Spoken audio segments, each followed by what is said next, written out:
Magandang gabi po sa inyong lahat. Narito na naman po ang inyong lingkod na si Ate Ebs para sa Remember M, Remember E, Put Them Together, Remember When. Ngayon po ay masasaksiyan naman natin ang isang liham ng isang taong medyo naguguluhan. Narito po ang kanyang liham. Dear Ate Ebs, tawagin niyo na lamang po akong Closet King. Masaya po akong naninirahan sa Dakota. Kapiling ang aking mapagmahal na mama. She's not a girl, she's not a woman. Ang akin pong mama ay bakla. At dahil siya ay bakla, ganito po ang aking naging buhay sa piling niya.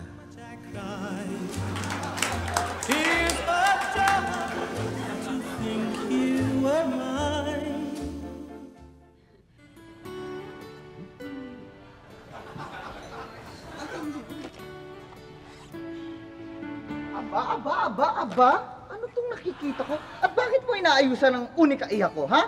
Kapal ka maldita, doon ka sa lababo, doon ka nababagay. Ha? Maghugas ka.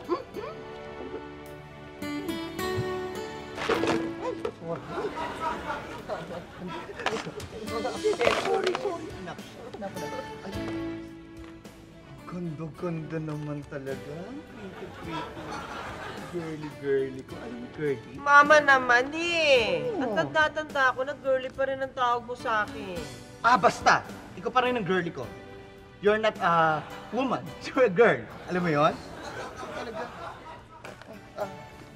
Ito nga pala, anak.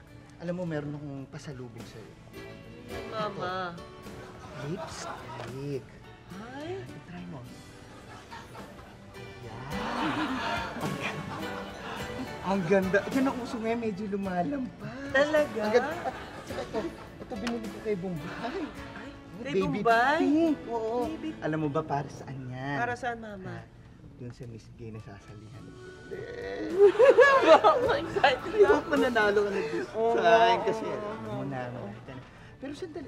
Ano nga pala yung bagong step na gagawin mo doon sa talent portion? Ay, Mama, nag-practice na ako. Gusto mo makita, Mama? Madali lang, Mama eh. Bale, 5, 6, 7, 8. 1, 2, 3, 4, 5, 6, 7, 8.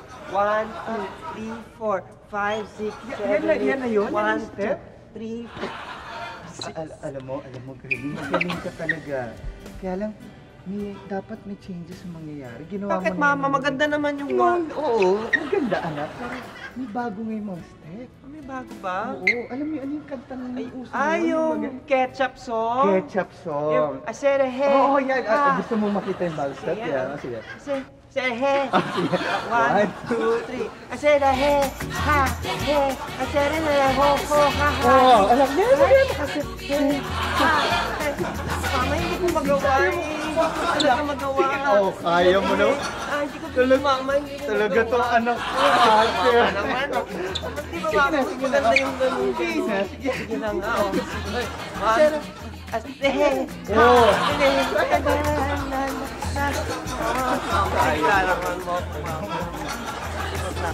I love you, Mami. Ganyan po ang aking naging kapalaran. Pinalaki niya ako na isang bakla. Katunayan mula pa noong bata ay inilalaban niya na ako sa lahat ng mabalitaan niyang pa-contest na Little Miss Gay. Masaya naman kami, ngunit sa paglipas ng panahon ay may nadiskubre ako. Hindi ako tunay na bakla. Ako'y tulad ng agila na pinalaki ng inahing bibe na nangitlog sa pateros. Hindi na ako makapagpigil sa aking damdamin.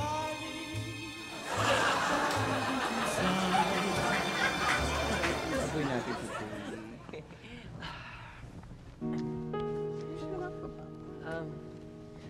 Mama, Yes, girlie.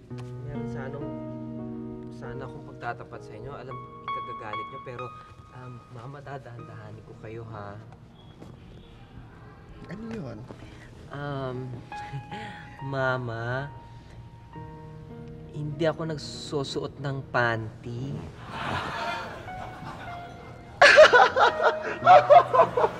Talaga, napakalandi mo talaga. Manang-mana ka talaga sa akin. At kaya pala may kulay yung punja ng salawal mo. Ah. Brown pa. Ay naku, anak. Okay lang yon, normal lang yon. Matututo ka rin pagdating ng araw. Hindi, Mama, ang ibig ko pong sabihin, Mama, nagsusuot po ako ng brief. Kamo? Mama, hindi niyo ba naiintindihan? Brief? Hindi po ako tunay na bading. Ako po'y Tunay na lalaki. Sinungaling ka! Hindi ako nagsisinungaling, Mama. Ikaw kung sino ka mang masamang kaluluwa o espiritu! Umalis ka sa katawan ng anak! Bakit po? Hindi, Matthew! Umalis ka!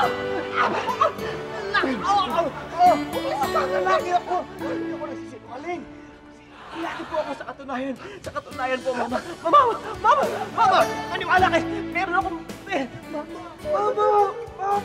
Ay! Mama! Meron akong minamahal at babae siya. Inday. Bernie? Parang nagbago ka yata. Parang hindi na ikaw yung girling minahal ko. Hindi, Inday. Kasi ipinagtapat ko na kay Mama ang tunay kong pagkatao na hindi ako bading. Hindi ako bading. Ako isang tunay na lalaki. Ako isang macho gapito. Ginawa ko yan dahil...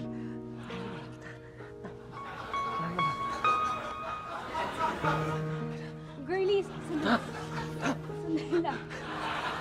Minahal kita dahil si girlie ka, dahil bakla ka.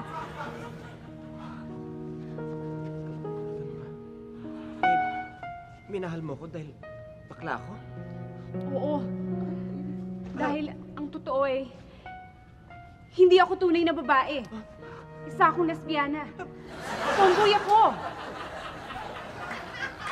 Kaya kung totoong lalaki ka, hindi ko maaatim na umibig sa lalaking mas macho pa sa akin.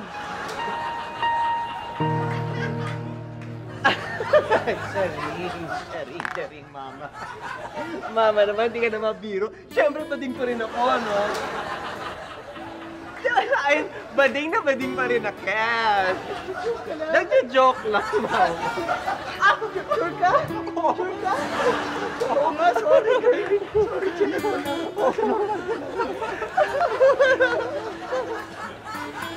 At ganun nga po ang nangyari. Itinago ko na lang uli ang aking pagkalalaki kesa mawala ang tomboy na si Inday na aking pinakamamahal. Sana po ay nagustuhan nyo ang aking liham kasaysayan. Nagmamahal, Closet King. Mga kaibigan, minsan pa po nating napatunayan na ang buhay ay parang isang piraso ng keso. Na parang isang piraso ng keso. Ito pong muli ang inyong lingkod na si Evelyn Magpayo, Ate Ebs for short, para sa Remember M, Remember E, put them together, remember when. Salamat.